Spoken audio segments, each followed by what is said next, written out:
За околу 10% поскап е водата за пиење во Скопје. Дел од граѓаните веќе добија фактури во кои се забележуваат нови износи. Според пресметките на надлежните, зголемување имало во сите три сегменти: и кај водата за пиење, за прочистување на отпадни води и за одведување на урбани отпадни води.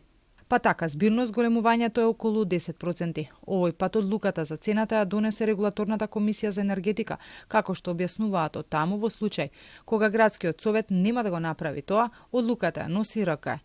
Кога пак советите ја носат крајната одлука за цената, претходно од регулаторна добиваат само најниска и највисока цена на водата. Од водовод се уште се чека одговор зошто советот не одлучува. Од градскиот совет пак за Телма брифираат дека ваква точка од мај до сега воопшто не била ставена на дневен ред. Одлуката за новите тарифи пак РК ги донеле уште на крајот на август. Во текот на летото дел од жителите во Скопје, главно оние од повисоките зони, немаа вода. Од водовод постојано објавуваа соопштенија за рационално користење. Во нивните дописи беше потенцирано дека енормно е зголемена потрошувачката затоа што се полнат базени, се користи за перење на автомобили и за полевање. Па така доста добар дел од граѓаните на 40 степени со денови имаа вода дури по полноќ.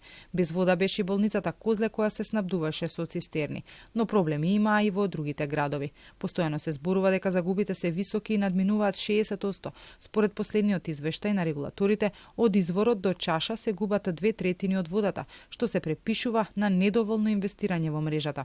Од комисијата неколку пати побараат тие да ја одредуваат цената и на водата, со образложение дека во 21 век се уште се користат бунари.